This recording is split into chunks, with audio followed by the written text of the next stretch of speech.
ऋषि आयुर insights YouTube channel पे आप सभी का स्वागत है। सभी को नमस्कार, सत श्री अकाल। मैं आप सभी का दोस्त ऋषि सूद। जैसा कि मैं अपनी हर वीडियो में बोलता हूं कि इस चैनल को बनाने का एकमात्र उद्देश्य आप सभी को आयुर्वेद के साथ जोड़ना और आयुर्वेद को हर घर तक पहुंचाना है। पर ये आप सभी के सहयोग के बिना संभव नहीं। आप सभी से विनम्र निवेदन करता हूं कि चैनल को ज़्यादा से ज़्यादा लोगों तक शेयर किया करें, जिससे हमारा हर घर आयुर्वेद का सपना पूरा हो। और वीडियो को लाइक किया करें, कमेंट बॉक्स में जय श्री राम जरूर लिखें।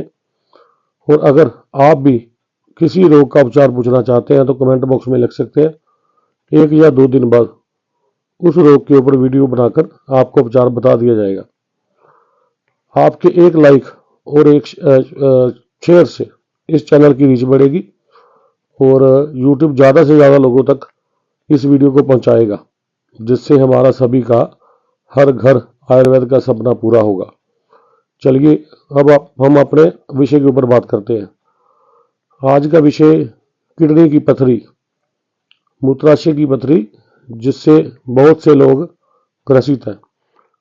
चलिए पहले हम आपको ये जानकारी देते हैं कि पथरी बनती क्यों है, पथरी के बनने के कारण क्या है। गुर्दे की पथरी भी पित्ताशय, वह स्थान जहां पित्त एकत्रित होती है, की पथरी की तरह ही बनती है। जब कहीं गुर्दे में कैल्शियम, फास्फेट और कार्बोनेट आदि तत्व इकट्ठा हो जाते हैं, वो तो धीरे धीरे पथरी का रूप धारण कर लेते हैं। जब तक शरीर में सभी गंदे तत्व मूत्र के साथ सामान्य रूप से निकलते रहते हैं, तब तक सब कुछ ठीक रहता है। लेकिन जब किसी कारण मूत्र के साथ सभी तत्व नहीं निकल पाते, तो ये सभी तत्व गुर्दे में एकत्रित होकर पथरी का निर्माण करने लगते हैं। गुर्दे की पथरी बनने पर पेशाब करते समय तेज जलन और दर्द होता है। जो स्त्री पुरुष खान पान में सावधानी नहीं रखते, उन्हें यह रोग हो जाता है। अधिक खट्टे, मीठे, तेल के पदार्थ, गर्म मिर्च मसाले आदि खाने के कारण गुर्दे की पथरी बनती है। जो लोग इस तरह के खान पान में हमेशा व्यस्त रहते हैं, उनके गुर्दे में क्षारीय तत्व बढ़ जाते हैं और उनमें सूजन आ जाती है। कभी कभी मौसम के विरुद्ध आहार खा लेने से भी गुर्दे में पथरी बन जाती है। शुरू में ये पथरी छोटी होती है और बाद में धीरे धीरे बढ़ जाती है। पथरी बनने के पश्चात मूत्र त्याग करते समय जलन होती है। कभी कभी पेशाब करते समय इतना दर्द होता है कि रोगी बेचैन हो जाता है। गुर्दे की पथरी नीचे की ओर चलती है और मूत्र नली में आती रहती है, जिससे रोगी को बहुत दर्द होता है।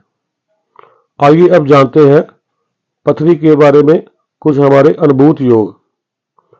किडनी के रोगी, चाहे उनका डायलिसिस चल रहा हो या अभी शुरू होने वाला हो, चाहे उनका क्रिएटिनिन या यूरिया कितना भी बड़ा हो, अगर डॉक्टर्स ने भी उन्हें किडनी ट्रांसप्लांट के लिए बोल दिया हो, तो ऐसे में उन रोगियों के लिए विशेष 3 रामबाण अनुभूत उपचार बता रहा हूं, जो उनको इस प्राणघातक रोग से छुटकारा दिलाएंगे। मक्का, जिसे कई स्टेट में भुट्टा भी कहा जाता है, उसके सुनहरी बाल 25 ग्राम की मात्रा में लेकर 200 ग्राम पानी में तब तक उबालें जब तक पानी 50 ग्राम शेष न रह जाए। 50 ग्राम शेष रहने पर सुबह शौच जाने के बाद चाय की तरह सिप सिप करके इस पानी का सेवन करें और 1 से 1.5 घंटा कुछ भी न खाएं। इस प्रयोग से मक्का, जिसे कई स्टेट में भुट्टा भी कहा जाता है, उसके 25 ग्राम की मात्रा में बाल 200 ग्राम पानी में तब तक उबाले जब तक पानी 50 ग्राम न रह जाए। तो उसको छानकर सुबह खाली पेट चाय की तरह पिए। इस प्रयोग से मूत्र साफ और खुलकर आता है और जलन मिटकर रुक रुक कर बूंद बूंद मूत्र त्याग होने की समस्या भी दूर हो जाती है। जिनके गुर्दे में दर्द होता हो वो इस प्रयोग को सुबह शाम करे और लाभ उठाए। कई बार इस प्रयोग से गुर्दे की छोटी पथरी भी मात्र 5-7 दिन में निकल जाती है। किसी रोगी का थोड़ा बहुत यूरिक एसिड ज्यादा हो तो उसका भी कुछ दिनों में इस प्रयोग के साथ यूरिक एसिड नॉर्मल हो जाता है। इसी प्रयोग को करने से शरीर पर हुई सूजन भी उतर जाती है। इसे लगातार कुछ दिनों तक करने से वजन भी कम हो जाता है।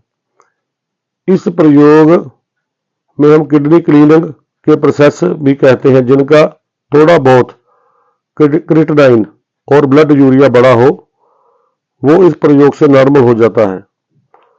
250 ग्राम गोखरू कांटे वाला ये आप पंसारी की दुकान से आसानी से ले सकते हैं।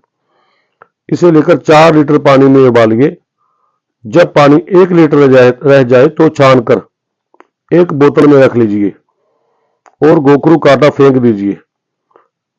इस काढ़े को सुबह शाम खाली पेट हल्का गुनगुना सा करके 100 ग्राम के करीब पीजिए। शाम को खाली पेट का मतलब दोपहर के भोजन से 5-6 घंटे बाद। काढ़ा पीने के 1 घंटे बाद कुछ भी ना खाइए और अपनी पहले की दवाई खान पान का ध्यान रखें। गेहूं के ज्वारे का रस 50 ग्राम और गिलोय, जिसे आयुर्वेद में अमृता भी कहा जाता है, कि 1 फीट लंबी और 1 उंगली जितनी मोटी डंडी का रस निकालकर दोनों का मिश्रण दिन में 1 बार रोजाना सुबह खाली पेट निरंतर लेते रहने से बहुत बढ़िया परिणाम मिलता है। इस मिश्रण को रोजाना सुबह खाली पेट घूट घूट करके चाय की तरह पीना है। इसको लेने के बाद कम से कम 1 घंटा कुछ ना खाएं। ये प्रयोग अलग है।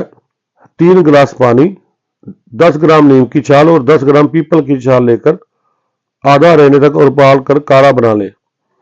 इस काढ़े को 3 या 4 भाग में बांटकर सेवन करते रहें। इस प्रयोग से मात्र 7 दिन में ही आराम आ जाता है। रोगी को 15 से 20 दिन के अंतर अभूतपूर्व परिवर्तन नजर आता है। 40 ग्राम की मात्रा में हरा धनिया और 1 गिलास पानी, इसको मिक्सी में डालकर ग्राइंड कर ले और किसी छन्नी की सहायता से छानकर सुबह खाली पेट इसका सेवन करें। 1 से 1.5 घंटा कुछ भी ना खाएं। इसके सेवन के 10-15 दिन बाद आपको एक अभूतपूर्व रिजल्ट अपने शरीर में देखने को मिलेगा और आपकी किडनी बिल्कुल अच्छी तरह से डिटॉक्स हो जाएगी। ये जो ऊपर आपको बताए गए सभी प्रयोग कई रोगियों के ऊपर आजमाए हुए हैं और इनका कोई नुकसान भी नहीं है। अपनी किडनी की मेडिसिन जो आपने एलोपैथी डॉक्टर के पूछकर चलाई हुई है उसके साथ ये भी प्रयोग कर सकते हैं। इसके साथ आपको इसका रिजल्ट बहुत ही बढ़िया मिलेगा। यह तो थे कुछ घरेलू उपचार जिनकी सहायता से आप अपनी किडनी को स्वस्थ भी रख सकते हैं। जिन लोगों की दिनचर्या ठीक होती है और वो अपने खान पान पर ध्यान देते हैं, उनकी 5 से 7 mm की पथरी इन उपचार के साथ निकल भी जाती है। कृपया इनमें से एक उपचार एक समय में इस्तेमाल करें। वैसे तो गुर्दे की पथरी के आयुर्वेद में और वैद्यगण के पास हजारों योग हैं। समय के साथ साथ हम आपके साथ शेयर करते रहेंगे।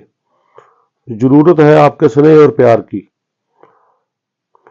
आप सभी से हाथ जोड़कर विनम्र निवेदन है कि जो योग मैं आपको 2 बताने जा रहा हूं उनको किसी आयुर्वेद चिकित्सक की देखरेख में ही इस्तेमाल करें। यवक्षार 20 ग्राम, अल्फासिया जिसको अल्फा लफा बीज भी कहा जाता है 20 ग्राम, हजगड़ यहूद बसम 10 ग्राम, नुशादर 10 ग्राम और कलमी शोरा 10 ग्राम। सभी को पीसकर पाउडर बना लें और बिजूरा नींबू के रस में मिलाकर 8 दिन के लिए रख दें और बाद में इसको निकाल कर सुखा लें।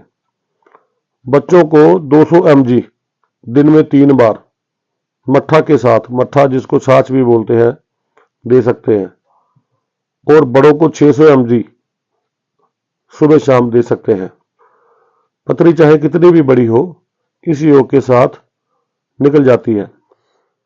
दूसरा योग इस प्रकार है। गाजर और मूली के बीज 10 ग्राम, गोखरू 20 ग्राम, जवाकार और हजरूर यूद 5-5 ग्राम, इन सबको कूट पीस कर मिक्स करके महीन चूर्ण बना लें। इनकी 3-3 ग्राम की पुड़िया बनाकर एक खुराक सुबह 6 बजे 1 घंटा कुछ भी ना खाएं, दूसरी खुराक सुबह 8 बजे 1 घंटा कुछ भी नहीं खाना और तीसरी खुराक शाम 4 बजे सेवन करें। इनकी सभी खुराक दूध और पानी बराबर मात्रा में मिलाकर जो लस्सी तैयार होती है उसके साथ लेनी है। इस बात का कृपया विशेष ध्यान रखें। आप सभी से हाथ जोड़कर विनम्र निवेदन है कि किसी आयुर्वेद चिकित्सक की देखरेख में ही इस औषधि का इस्तेमाल करें। आशा करते हैं कि आपको हमारी ये वीडियो पसंद आई होगी। ऐसी ही और ज्ञानवर्धक वीडियो देखने के लिए चैनल को सब्सक्राइब करें और साथ में घंटे वाला बटन भी दबाएं, जिससे हमारी आने वाले वीडियो की जानकारी आपको प्राप्त हो सके। कृपया वीडियो को लाइक किया करें और कमेंट बॉक्स में जय श्री राम जरूर लिखें।